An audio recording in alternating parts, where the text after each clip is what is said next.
run a business called McGinn Dolphin, and we specialize in web, email, and social media management. I'm going to cover off a few bits about my business and how you can get marketing fit in 2021, and some projects we've recently been helping our clients on, and potentially some ideal referrals that we'll probably be looking for. And I appreciate I'm fairly new to this group, although I'm not fairly new to networking. So obviously, I don't expect any referrals. It's just a case of people that we're looking to collaborate with and how we can help each other. So essentially, we are a digital marketing agency. We focus on, as I said, web, email, and social media. This is about me. So basically, I've got a sales and marketing background. Worked in IT, logistics, and hospitality industry for over a decade. And basically in 2019, I spotted a gap in the market, which was really to identify, to support businesses with transparent and open sort of marketing and utilizing best practice that I've learned as a result. And since then, I've been in a variety of different roles, working with businesses, both as a mentor and a educator, and also working with colleges to educate apprentices and school leavers on how to, in terms of marketing and best practice. So if you're wondering why we're called McGinn Dolphin, and this is a question I get asked quite a lot, basically my wife's name is actually, her maiden name's called McGinn and my surname's Dolphin. So we sort of blended the two together. My wife supports Lisa, she supports me in sort of a back office function to do all the admin, which is always helpful, because at the end of the day, those are the things that take the longest amount of time. And as a business, we help our clients, businesses, SMEs, with regards to websites. We do hosting, domain management, design, SEO, maintenance, email marketing, strategy, template design, and email optimization. Social media, we deal with graphic design, strategy, training, and content generation. But going back to the original bedrock of my business is very much about training and consultancy to educate our clients to do the best things when it comes to online. Now, if you're thinking, well, why is there a Wi-Fi logo in our Wi-Fi signal in our logo? Well, we are, having worked in the IT industry for over 10 years. I have an IT background. We have supplied our clients with Office 365 licenses for their email to get professionally branded email addresses. And we also partner with a product called Beambox, which is a Wi-Fi marketing solution, which allows hotels, restaurants, and bars to collect data about their subscribers who connect to their Wi-Fi in those locations. So although we are marketing, there is a blend between IT and digital marketing that we want to fill that gap with. So just to give you some examples of some recent projects I've been involved in. So we worked with a negotiation training consultancy in Surrey to rebuild his website and to optimize his website for relevant search terms and keywords. And now he's ranking sort of position 1 or position 2 for some high net worth sort of keywords and search terms. We've collaborated with a number of other businesses to be able to help and support a holiday company, villa holiday company, based down in Chichester, to design and develop a booking website. She spent forever and a year last year wasting time with someone who promised to do it, and after 6 months, the site was never mobile responsive. It took 5 to 10 minutes to load the search queries for their properties. And in a matter of time, in a matter of 6 weeks, we've been able to give her a solution that works and she's happy with. Going back to the education piece, I work with a email marketing platform, email marketing provider called Mail Ninja, who are a MailChimp partner in the UK, and there's only 6 of those in the UK, so there's only 6 pro partners in the UK, and we've been educating their clients on how to deliver and how to get better engagement and better open rates when it comes to email marketing and optimization. So we've been doing those training sessions since December. And working with their clients all around the world, from places like South Africa to Stockholm to India and places like that. So a quick question is, how can I get marketing fit in 2021? This lockdown, like anything, it's been a case of like previous lockdowns, I had a lot of energy. I wanted to go out and run. Yeah, I do the occasional running on a weekend. You might see on Strava. But from my perspective, it's about getting marketing fit. So, you know, over the last year, I'm sure a lot of you have used the time wisely to invest in your business, maybe invest in your website, and how can we continue to sustain that marketing activity for the foreseeable future as we naturally come out of lockdown. So there's 6 things I'm going to focus on. So and some ideas that help you to be able to create these from those ideas, be able to create what I'm potentially going to be talking about. So if you don't have a blog already, you're missing out on a massive trick within your business. A blog is a great way to be able to demonstrate your expertise, demonstrate your experience, and really become an expert in your field. So if you can create relevant content, which is about your audience and what they want to hear, then start blogging about it.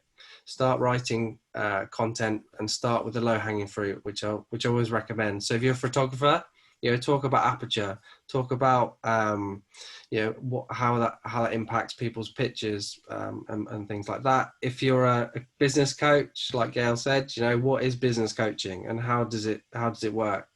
These are all good topics for people to be able to get information about and propel your business forward so people can actively engage in it. And when it comes to writing a blog, I haven't looked at Gail's blog, but from my perspective, lay it out so that you can obviously read it, and from search engines can actually read it. So there's a massive difference. When a Google looks at your site or crawls your site, they effectively see the headings and they'll see the paragraphs or the heading styles and paragraphs. Naturally, this is called like H1, H2 titles. And what you should really be able to do with a blog is you should just be able to skim read it. So you should see the title of the blog, and then the subheadings, the H2 titles, should really be just analyzing what those paragraphs are about. So if you've got a blog and you've got possibly 500 words of just paragraph text, that's not going to help anyone. Break it up into subsections, break it up into subheadings, and that's obviously going to help you and Google optimize your site for SEO. Now, if you're struggling when it comes to content, that's the question we get asked a lot of the time, is how can I create a blog if I've never written one? Now, there are some really cool tools out there that will help you, be able to find out what your audience is talking about and how they can, what you should start blogging about. Okay, so there's a website called Answer the Public, and Answer the Public is an IP limited social listening tool. By IP limited, basically, if you do 2 searches, you'll be blocked out for another 4 hours. So you use it wisely, use that time wisely, because obviously when you subscribe to the pay for plan. But basically you can type in anything you want to do with your business, so whether that's business coaching, whether it's photography, and you can get people, what are they asking, what are the questions they're asking, what topics are people asking about online, and as a result you can then phrase that content or phrase those topics to create a naturally engaging blog for your business. So site speed is one of those things that you still need to get right in 2021. So if you've got a slow site, and I'm not talking about how you see your site in terms of logging onto your website on a daily basis, that's pretty fast. Well, that's good. But when it comes to your website, Google's going to naturally crawl it. And if it takes too long for them to crawl your website, then the likelihood is that obviously they're going to crawl less pages because they have something called a crawl budget. So this crawl budget allocates a number of pages depending on how fast your speed of your site is. Okay, so site speed comes down to a number of variables. So obviously how optimized the site is in terms of images. So if you've got GIF images that are possibly worth 20 megabytes on your site, or images or JPEGs or PNG files on your site that are slowing your website down, then by far those are the things you need to reduce. You can use plugins to reduce those, or you can use caching services, so CSS and JavaScript plugins that will able to reduce the site speed. And you can also use things called content delivery networks. So Cloudflare is a great example and something we can help and advise you on. But essentially, with any of these things, with any site speed, it will come down to where your site is hosted. Now, yeah, I'm not saying that you're going to get the best performance on if you're paying $4.99 for something or $1.99 for a hosting, because hosting is not very transparent. In terms of pricing, people try and price it, ridiculously cheap, and you think that's good. I'm paying like 12 quid a year for hosting, but in all honesty, that hosting you're getting probably isn't the best hosting in the world, and it's not going to give you the right optimization when it comes to content delivery networks and site speed. Now you can actually, there are loads of tools out here, but you can actually go and test your site in terms of your site speed and how fast your site is. Okay, so there's a website called Pingdom. So if you type in tools.pingdom.com, you will be able to find out how your site is optimized in terms of speed. It will give you an idea of milliseconds of how your site is optimized, how that site ranks. Now, what I would suggest is you put your site in there, and then you put your competitors in there, because if you're not coming up against other competitors in your industry, and your site is potentially slower than those, then as a result, they are going to leapfrog you when it comes to search and optimization. Another good one I sort of focus on and how to get fit in 2021 is Citations. Okay, so Citations are like referrals for referral sites for your business.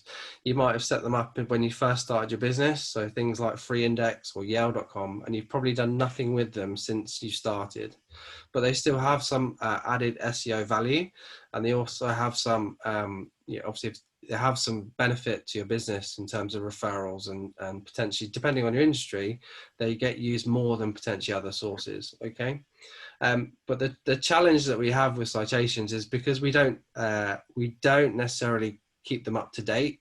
They become inconsistent. So, for example, if we have a tracking number that Stu has provided, and we use that on our website, or we use that on our on a flyer, and we update, or we don't update it on Yale.com, for example, or Google My Business, then those telephone numbers become inconsistent with each other. Our address, for example, if we move office, if we're going to move offices, we need to make sure that our addresses are always updated and consistent on those platforms. So Yale.com, Free Index, there's brownbook.com. There's loads of other citations. You can go out and check how relevant and how inconsistent those are. Now, if they are inconsistent, obviously when it comes to ranking, Google wants, it's like anything, they want to see you squeaky clean when it comes to your website presence. If you've got the odd the odd address difference, then obviously it's making sure that you're obviously consistent with that.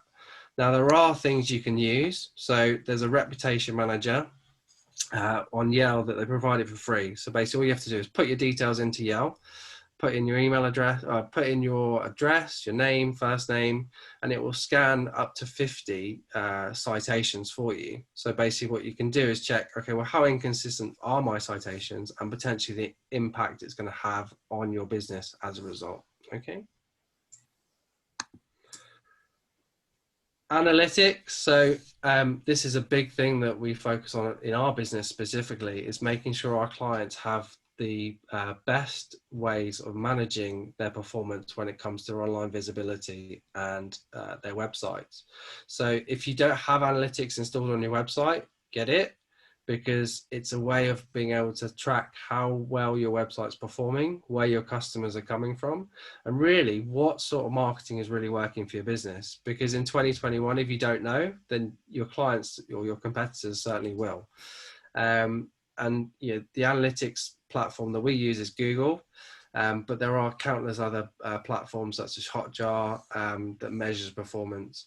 And you can also link your site up to something called Google Search Console, which will give you an idea of how your website is doing in search results. Okay, so instead of being able to know how many people have come to your website, with Google Search Console, you can actually find out from how many people have actually clicked on a specific query when they're looking to do with search, and as a result, the amount of that impact that's going to have on your website traffic. Okay.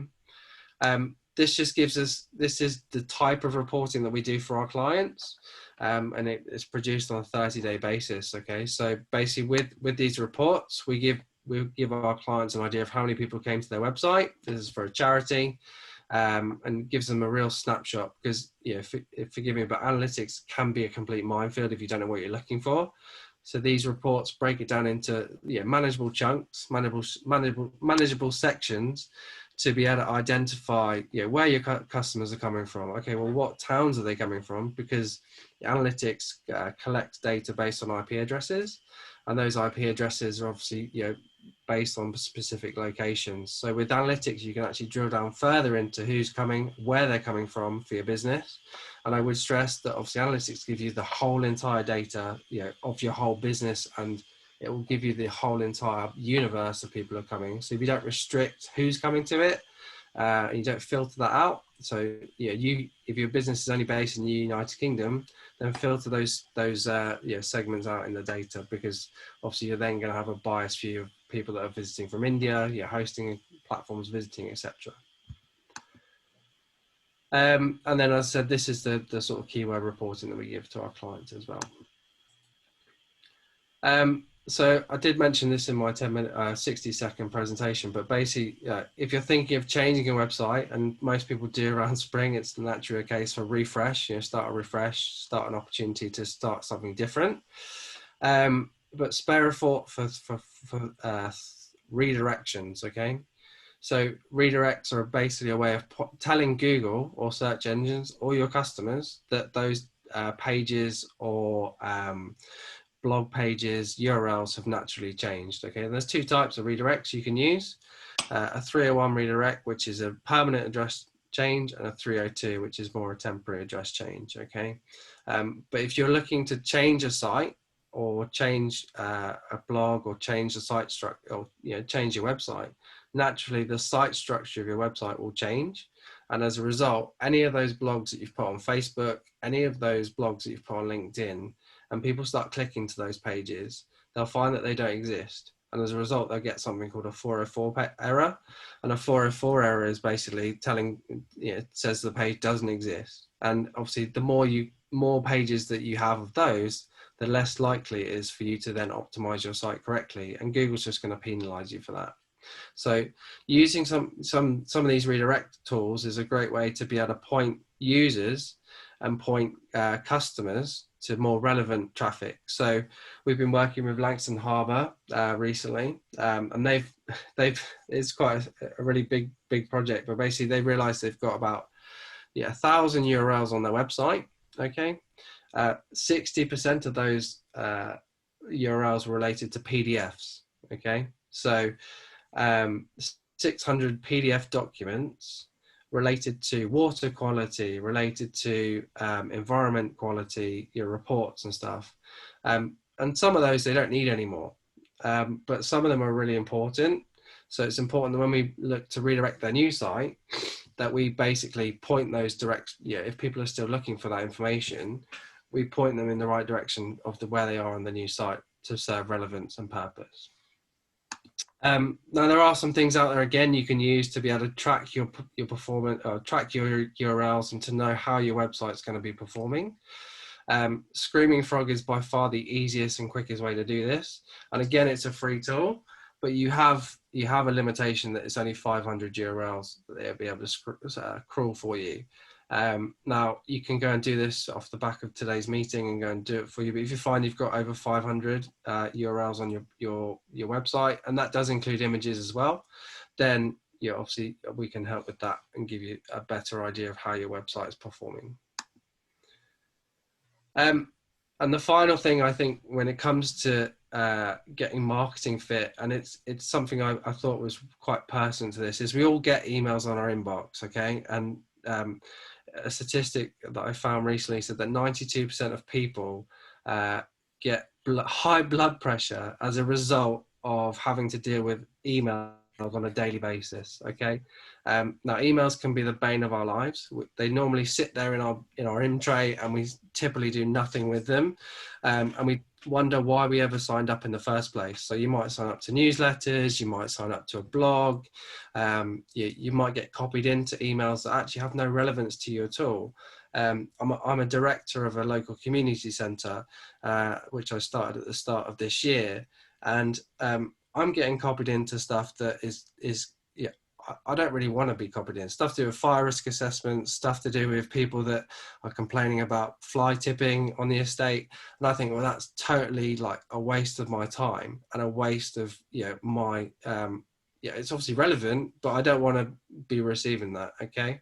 So it's okay for you to unsubscribe. Okay. So if you are subscribing to newsletters and you're subscribing to,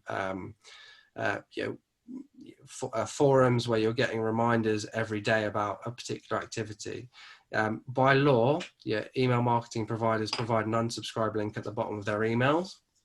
And as a result, if you can unsubscribe from that communications, it means that they won't receive emails from you. They won't be able to send you emails again because you're removed from your list. Okay.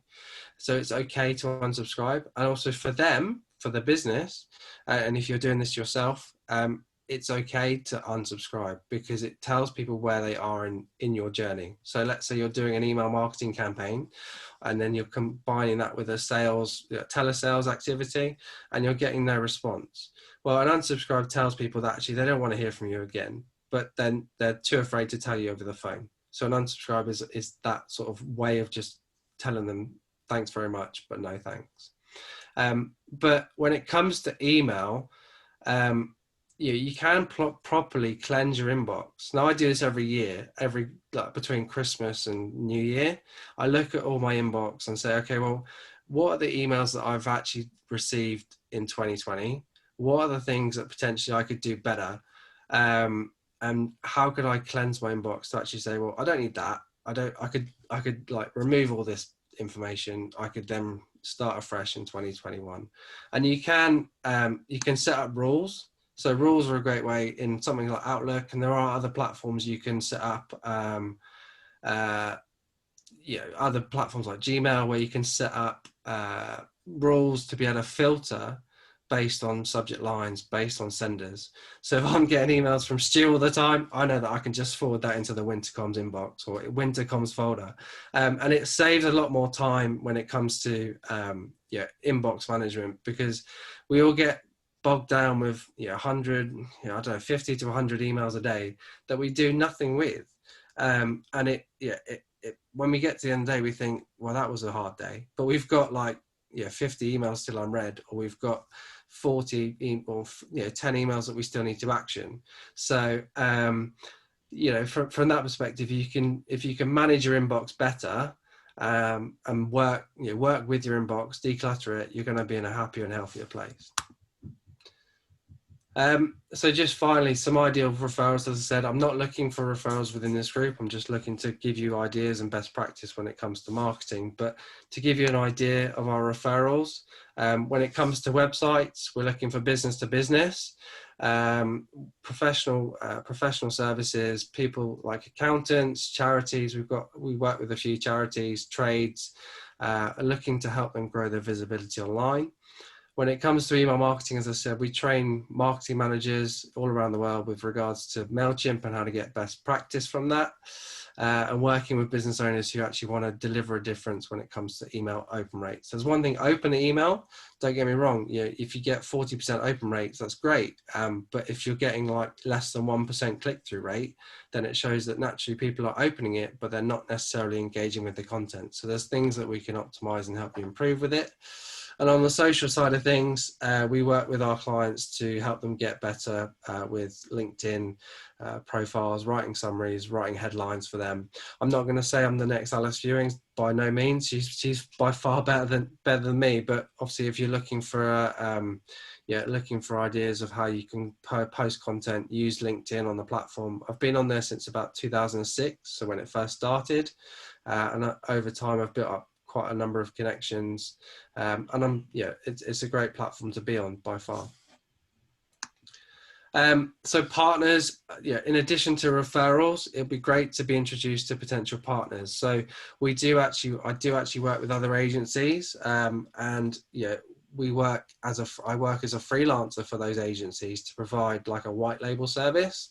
So we've been recently working with an agency in Basingstoke who wanted to do some redirects for their blog articles because they're changing the site structure of their website. So they asked me to do that, and we did that for them. virtual assistants, by far, they're great partners to work with because their clients are so diverse. When it comes to email, when it comes to websites, by far that there are platforms out there that virtual assistants use, like Wix or Squarespace or WordPress, but we find that potentially some of their clients might need the next level up in terms of service and support, and I can provide that with them. And then more recently, when I started this business, the first role I had, I worked for Chichester College. So I worked as an associate lecturer teaching Sitting Guilds qualification in coding, and also a Chartered Institute of Marketing level 4 qualification to both Chichester College and the RSPCA. And this week I'm going to be talking to the Chartered Institute of Marketing, I think it's the Cambridge College of Marketing, about doing some webinars and some coaching courses for them when it comes to their students and apprentices online as well. So that's me. If you've got any questions, I'll happily take them. And obviously, if there's anything you want answered, I'll happily, see if I can help.